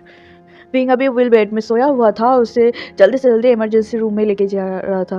वांग जी भी विंग को फॉलो करते हुए इस बेड को पुश करते हुए विंग के साथ-साथ जा रहा था, लेकिन रोज़ वांग जी को रोक देती है। लान वांग जी प्लीज़ आप अपने रूम में जाइए, आप बहुत थक चुके हैं, हम विंग को देख लेते हैं। लेकिन वांग जी वो कैसे जा सकता था? उसे बहुत ज़्यादा टेंशन हो रही थी कि विंग ठीक है कि नहीं? वो विंग की रिस्पॉन्सिबिलिटी लेकर उसे ले गया था, लेकिन लेकिन विंग को अचानक से क्या हो गया? नहीं, उसे जब तक पता नहीं चलता कि विंग ठीक है कि नहीं, वो नहीं जा सकता। वांग जी वहीं पे खड़ा हो जाता है क्योंकि वो इमरजेंसी रूम के अंदर जाने के लिए अलाउ नहीं था। वो वहीं बाहर के चेयर में बैठ जाता है और गहरी से सांस छोड़ता है। उसके दिल बहुत ज़ोर-ज़ोर से धड़क रहा था। भागने की वजह से या डर की वजह से वांग जी को नहीं पता। हाँ, वांग जी बहुत डरा हुआ है क्योंकि जिस इंसान के साथ वांग जी ने इतना टाइम स्पेंड किया, जिसके साथ उसने अपना दिल खोला, इतनी सारी बातें बोली, वो इंसान अभी उस इमरजेंसी रूम में है, इतनी बुरी कंडीशन में है। एंड वांग जी ने नोटिस भी नहीं किया क्या? नहीं, उसने नोटिस किया था, लेकिन उसके हाथ में कुछ नहीं था। ऐसे ही सेकंड मिनट में, मिनट घंटों में और घंटे के बाद घंटे कब बीत जाता है वांग जी खुद भी पता नहीं चलता। पता नहीं कितने घंटे से वो वहीं पे बैठा हुआ है और इस होप से कि कोई अंदर से निकले और उसे कुछ तो बताए, लेकिन बहुत देर हो चुकी थी, अभी तक कोई नहीं आया। बहुत देर हो चुकी थी, अब वांग जी ज़्यादा वेट नहीं कर सकता। वो अपनी जगह से खड़ा होता ही है कि तभी उसे इमरजेंसी रूम से रोज़ निकलते हुए दिखती है। वो बिल्कुल ठंडी पड़ चुकी थी। उसकी हालत देखकर लग नहीं रहा था कि कुछ ठीक है। वो बिल्कुल ठीक नहीं दिख रही थी। वांग जी तुरंत ही रोज़ के पास जाता है और उसकी तरफ देखते हुए कहता है, क्या हुआ? विंग ठीक तो है ना? उसे क्या हुआ है? रोज़, जो शायद ही खुद को कंट्रोल कर रही थी, वांग जी को देखते ही वो और खुद को कंट्रोल नहीं कर पाता। धीरे-धीरे उसके आँखों से आँसू निकलने लगते हैं। वांग जी रोज़ की तरफ शॉकिंगली देखने लगता है। वो रोज़ की तरफ देखते-देखते, हे रोना, तुम रो क्यों रहे हो? देख, क्या बता मुझे, क्या हुआ है? विंग ठीक तो है ना? तुम कुछ बता क्यों नहीं रहे हो? रुको, मैं ही अंदर जाता हूँ। तभी रोज़ अपनी काँपती हुई आवाज़ में रोते हुए बोलती है, मैंने उसे मना किया था कि वो ना जाए। उसकी हालत कुछ दिनों से बहुत ज़्यादा ख़राब थी। उसकी उसकी बॉडी बहुत ज़्यादा वीक हो चुकी थी। वो नहीं झेल पाएगा इतनी थकावट। लेकिन वो मेरी एक भी बात नहीं सुना। वो कभी मेरी बातें नहीं सुनता है। काश काश मैं उसे उसे ना जाने देता। मैं उसे रोक लेता। शायद शायद मुझे उसे इतनी जल्दी खोना नहीं पड़ता। ऐसा कहते हुए वो फाइनली अपनी घुटनों के बल बैठ जाती है और अपने फेस को कवर करते हुए रोने लग जाती है। रोज़ की बात सुनते के साथ ही वांग जी के तो होश उड़ चुके थे। उसे ऐसा लग रहा था कि उसके पैरों तले ज़मीन खिसक चुकी है। वो जो अभी थोड़ी देर पहले इतना खुशी महसूस कर रहा था, इतना सारे इमोशंस महसूस कर पा रहा था, जिन्हें कि एक नई वजूद महसूस कर पा रहा था, उसके अंदर बिल्कुल खोखला हो चुका था, बिल्कुल खाली। वो और कुछ सुन नहीं पा रहा था। सब कुछ उसके कानों में ब्लर की तरह आ रहा था। वो रोज़ को क्रॉस करते हुए दरवाज़े को ओपन करता है और अंदर पिंक की उस बेजान बॉडी को लेटे हुए देख पाता है, जो उसी बेड पे लेटा हुआ था। उसके आस-पास के जितने भी मशीन्स थे सारे ऑफ थे, ऑक्सीजन पाइप्स थे, कोई भी ऑक्सीजन नहीं आ रहा था और वो मास्क पिंक के साइड में पड़ा हुआ था। वांग जी को अभी बिलीव नहीं हो रहा था, जो इंसान कुछ घंटे पहले वांग जी के साथ था, वो दोनों एक साथ हँस रहे थे, एक साथ बातें कर रहे थे। वांग जी अपनी इस दिल की इतनी सारी बातें इस इंसान को बोल रहा था, वो इंसान अभी बेड पे ऐसे पड़ा हुआ है, बेजान। वांग जी को समझ नहीं आ रहा है कि उसे अभी क्या करना चाहिए, क्या बोलना चाहिए, क्या सोचना चाहिए। उसका दिमाग बिल्कुल ब्लैंक हो चुका था, वो कुछ सोच समझ नहीं पा रहा था। वो धीरे से अपनी धीमी कदमों के साथ विंग के पास जाता है और विंग की उस ठंडी पड़ी हुई हाथ को अपने हाथ में लेता है। विंग हाथ बहुत ज़्यादा ठंडा था, बर्फ़ से भी ज़्यादा ठंडा। वांग जी विंग के हाथ को पकड़ता है और अपने दोनों हाथ से उसे रब करने लगता है, जैसे कि उसके इसे रब करने से विंग के हाथ थोड़े से गर्म होंगे। वांग जी विंग की उसी सूखी बड़ी हुई फेस की तरफ जाता है जहाँ पे वो फेस बिल्कुल पील हो चुका था, जैसे कि उस फेस से जान छीन ली गई हो। हाँ, कहाँ पर है? ये तो बस एक डेड बॉडी है ना। वांग जी क्या उम्मीद कर रहा है कि उसके छूने से इस इंसान के अंदर जान वापस आ जाएगी और वो अभी उठ बैठेगा? फेरी टेल समझाए क्या? वांग जी विंग के हाथ को उसी तरह पकड़ के रखता है और अपनी धीमी वॉइस में कहता है, आज 30 अक्टूबर है। तुमने बोला था कि तुम्हारा लास्ट विश यही है कि तुम 25 की हो जाओ। अभी भी 25 होने में तुम्हें एक दिन क्रॉस करना पड़ेगा। विंग, क्या तुम एक दिन वेट नहीं कर सकते थे? तुम तो खुद चाहते थे ना कि तुम मरने से पहले 25 के होना चाहते हो। तो क्यों क्यों तुम इतनी जल्दी चले गए विंग? विंग देखो, तुम ऐसा नहीं कर सकते। तो तुमने ही मुझे होप दिया था ना कि हमें ज़िंदा रहना चाहिए, एक एक उम्मीद रखना चाहिए, जो उम्मीद पूरा हो सके। तो फिर तुम ऐसे कैसे जा सकते हो? विंग विंग आँखें खोलो, देखो तुम्हें वेट करना होगा। 31 अक्टूबर देखो कल ही आने वाले। कम से कम रात के 12 बजे तक तो वेट कर ही सकते हो ना? हे विंग, विंग, विंग आँखें खोलो विंग, विंग। पांग छी, बेचारा जितना भी क्यों ना बोल ले, वो विंग को थोड़ी ला सकता है। ये कोई फेरी टेल थोड़ी है कि विंग वैसे ही वापस आ जाएगा। नहीं, ये बिल्कुल पॉसिबल नहीं है। जिसको जाना होता है वो जाके ही रहेगा, चाहे तुम उस इंसान को कितना भी क्यों ना बुला लो, वो तो जाके ही रहेगा ना। हाँ, शायद विंग 25 का होना चाहता था, ये शायद उसके लास्ट विश में आया था, लेकिन किस्मत उसको उसकी लास्ट विश भी पूरा नहीं करने दिया। 25 होने से एक दिन पहले ही उसको अपनी इस ब्यूटीफुल सी दुनिया को छोड़ना पड़ा। शायद अभी विंग जिस दुनिया में गया होगा वो दुनिया और भी खूबसूरत होगा, इतना खूबसूरत जिसके बारे में हमें नहीं पता, बस हम सुन सकते हैं, जान सकते हैं। लेकिन वांगची यही आशा करेगा कि विंग जहाँ पर भी हो खुश हो, और उसकी इतनी सारी शिकायत, जितने शिकायत वो पूरी ज़िंदगी किसी के पास ना कर पाया, वो सारी शिकायत जहाँ पर भी गया हो वहाँ पे मौजूद लोगों से कर सके। क्यों क्यों उसके साथ ही क्यों?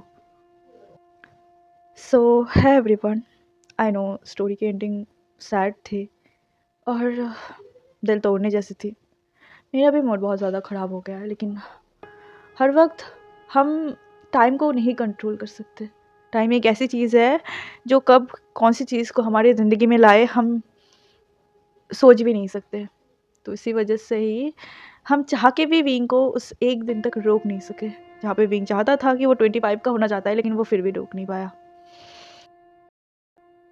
आई नो बहुत लोगों को कंप्लेन होती है कि आप ऐसे एंडिंग के साथ क्यों स्टोरी को छोड़ते हो, लेकिन आप लोगों को भी समझना होगा, ऐसे स्टोरीज ही होते हैं जिनकी एंडिंग ही ऐसी होती है। इसके कोई सेकंड पार्ट नहीं बन सकता, इसकी कोई दूसरा पार्ट नहीं बन सकता, क्योंकि मैं जब कोई स्टोरी सोचती हूँ तब उसकी एक लिमिट तक ही मैं सोचती हूँ, और इस लिमिट तक ही मेरे लिए इनफ होता है। मुझे लगता है स्टोरी को इस लिमिट तक रखना ही सही होता है, और मैं उतनी तक ही सोच पाती हूँ। उसके बाद शायद आप लोगों की कंप्लेन होती है, नहीं हमें इस साइड की जानना है, हमें उस साइड की जानना है। वांगची शायद अब क्या करेगा वो देखो, वांगची के साथ क्या होगा वो दिखाओ। तो मैं नहीं दिखा सकती, मैं खुद भी शायद इमेजिन नहीं कर सकती कि वांगजी के साथ इस बार क्या होगा, क्योंकि वांगजी खुद इतने दुख में है। और सच बोलो तो प्लीज़ कोई मत बोलना कि इसके सेकंड पार्ट लाओ, तो मैं इसको नहीं ला सकती, मुझे माफ़ कर देना। बस मेरे लिए इतना ही था आज के लिए। आई होप आपको ये फ़ैन फ़िक्शन, ये छोटा सा फ़ैन फ़िक्शन अच्छा लगा, और आई होप आप सब मेरे ऊपर बहुत ज़्यादा नाराज़ नहीं होंगे। ओके, फ़ैन फ़िक्शन जैसा भी लगे कमेंट करके ज़रूर बताइएगा। मिलता है नेक्स्ट फ़ैन फ़िक्शन के साथ, तब तक के लिए बाय बाय।